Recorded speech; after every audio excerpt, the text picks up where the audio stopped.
Hello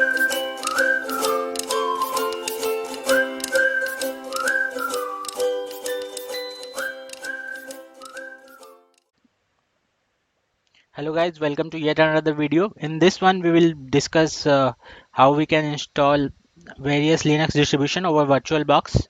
So for that you will have to head on to the site of VirtualBox, and then since we are using our operating system as host operating system as Windows, we will head over to the Windows host. Now it will download the VirtualBox. Once it is downloaded, we can double click to launch the installer. After the installer is launched, we will have to follow it, and we can since I have already installed it, I will not go through this process. So the VirtualBox is installed. Now you have to go to the desktop shortcut where it has been installed, or you can type in search bar now for launching it. Now there are multiple options here. For example, we can add a VDI file or VBox file to create a virtual system, but we'll start from beginning. We'll create a new, and then we can name it based on what distribution we are using. So for example, we'll use Ubuntu here, and the type will be Linux. Then we'll click next. Now this will ask you to provide how much amount of RAM you want to allocate for this particular VM. So now we will just select let's say 2048 MB or 2 GB, and then we will proceed with the installation. Now we have to select a create a virtual hard disk. Now the second option, we'll click on create. Then hard disk file type will be VDI. We will select the first option, click next, and the storage will be dynamically allocated. Click next. Then how much of the total hard disk space you want to allocate for this VM? We are now going with 10 GB. We'll click create, and then your file is created. Now we will click on start.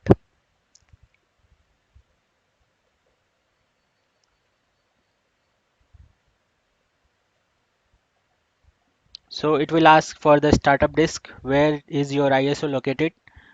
For that we'll have to download the ISO. So you have to go to this ubuntu.com, and on ubuntu.com you have to go to, or based on your requirement, or whether you want a non-desktop or desktop version, you can install Debian or Ubuntu. So here are the two pages, debian.org or ubuntu.com. Next we will head over to the download section. Here there are two installations, images. One of them is a small one which can be downloaded instantly, and now it will require your internet connection to download some additional packages. And another one is complete installation image, which contains the packages, and it does not require an internet connection. So based on your requirement, you can choose to proceed with the small or the complete installation image. And now we'll go to the download section of Ubuntu. We can choose Ubuntu desktop and LTS version. LTS is long-term support, so the patches and everything will be provided for up to 5 years. So here you will download will start. Since I have downloaded it already, I will not I'll cancel the download. Now we will head over to the VirtualBox, and we'll again click on start. After that you have to select the image from the directory where it is located.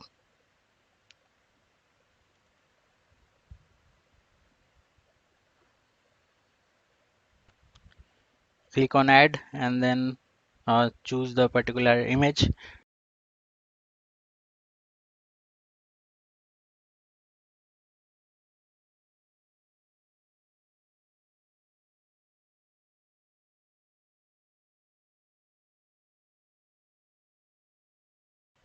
Now the installation will begin. There it will ask you whether you want to try Ubuntu or whether you want to install it. I will click on install. Then there is a choice of language, and keyboard layout will keep it default English. You then continue. It also requires whether you want normal installation or minimal installation. So we'll click with go with normal installation, and we will also install third-party software for graphics and Wi-Fi hardware and additional media formats. We'll click on continue. It will ask whether you want to erase disk and install Ubuntu. So this is not the whole disk. This is the portion of the partition that we have allocated for this particular Linux distro. We'll click on install now. And now it will ask you for formatting of the particular partitions. We'll click with continue. We need to choose the time zone. This is Kolkata. Then we need to create a user. So we'll go with Ubuntu and choose a password. We'll keep it simple for now.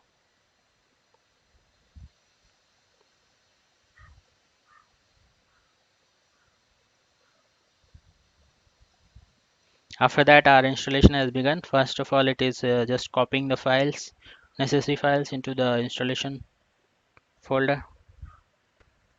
Now the installation has begun. It is configuring hardware as well.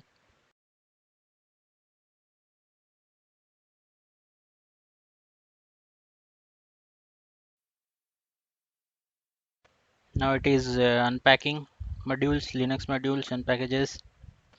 Now that the installation is complete, we need to restart the machine. We'll click restart.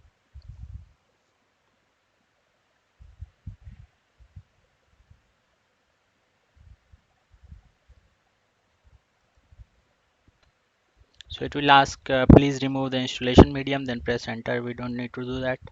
We'll just press enter.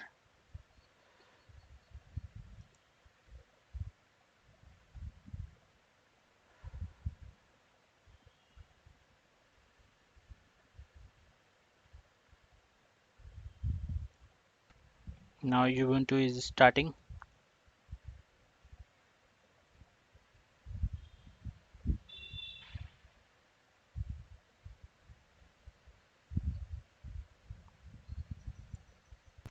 So it has booted up, and the user is what we created.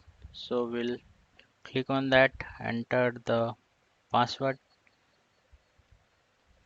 and we are into the machine.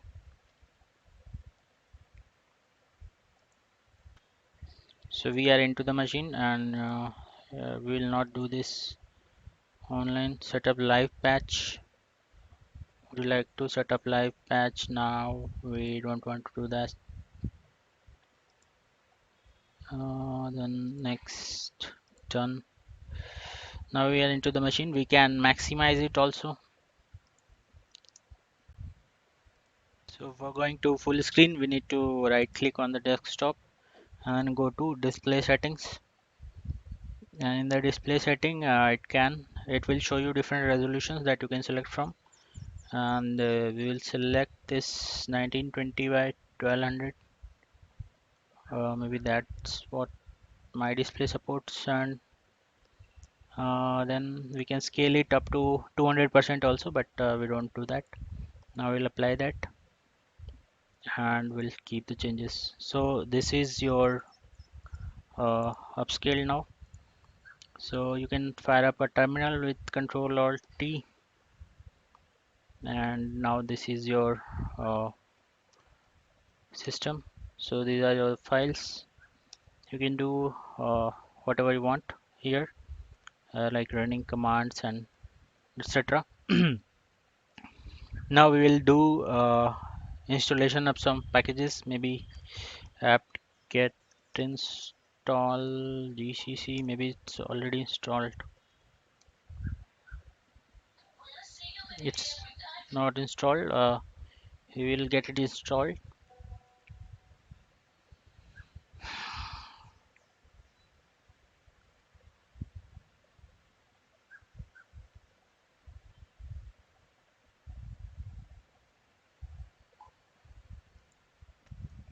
So now your GCC has been installed. We can check its version, GCC version 930.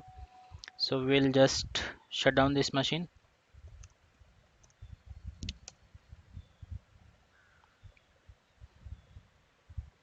We have shut down. Now we'll see how we can install another OS side by side of Ubuntu. So for that we'll just go to new. Again we have to follow the same procedure. So this was a graphical install which has your full user interface. Now we'll install non UI based OS which has only terminal capabilities. For that we have downloaded this Debian ISO. We'll go there and create something like that. Then again follow the same procedure. VDI dynamically allocate it. Then this time maybe we can do something like maybe 2 or 3 GBs. Then we have to follow the same procedure. Start,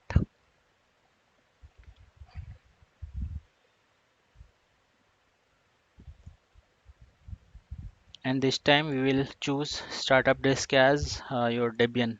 So we'll choose this one. You click on start, and now the same procedure will be there. So it also has a graphical install uh, option, so we'll choose that.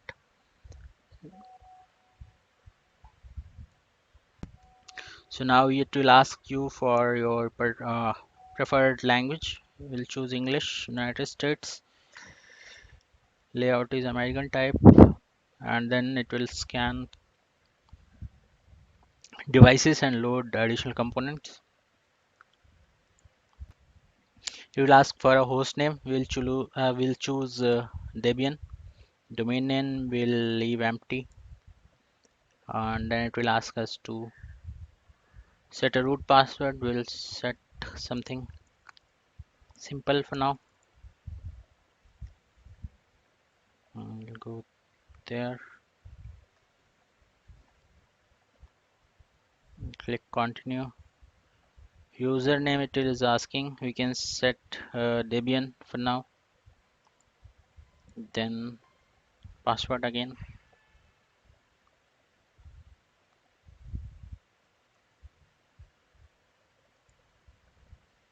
Now it is configuring clock.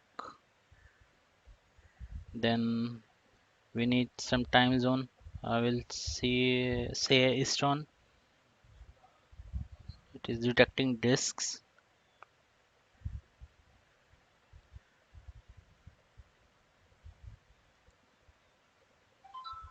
Now you have to partition it, so it will be like guided use entire disk. So this is not your hard drive. This is the disk space that you have allotted to this particular distribution of Linux. So now I'll click continue. We'll click continue here also. We'll partition everything, all files in one partition. Now finish partitioning and write changes to disk. It is asking whether you want to partition it or not. We'll say yes. It will format. Partitions are getting formatted. Now the base system is being installed. Now it will ask you whether you want to scan another CD or DVD. We will say no. Then it will ask for a mirror. We'll select a kind of a mirror of the Debian archive. So we'll select United States. Then we'll select this ftp.us.debian.org, and from here it will fetch the packages when we kind of want to install the packages. We'll select continue. If you have any proxy in your network, you can provide it here. We'll just select with continue. So now it is configuring the package manager, which is apt in our case.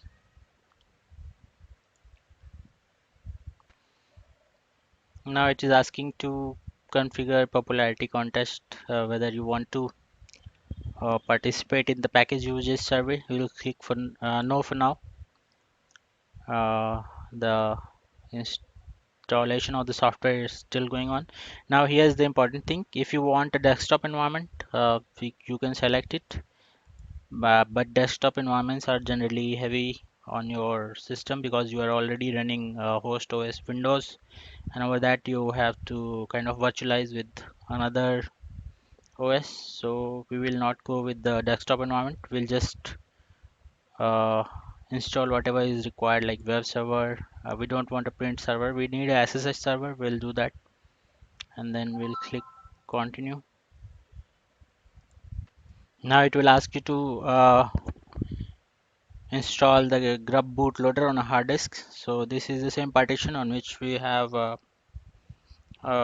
we are trying to install Debian. So we'll go with yes.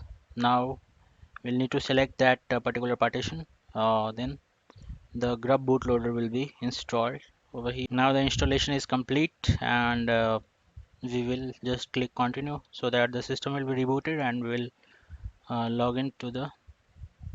Now here is our grub bootloader menu, where we can choose from Debian or advanced options for Debian. So we'll just go for Debian.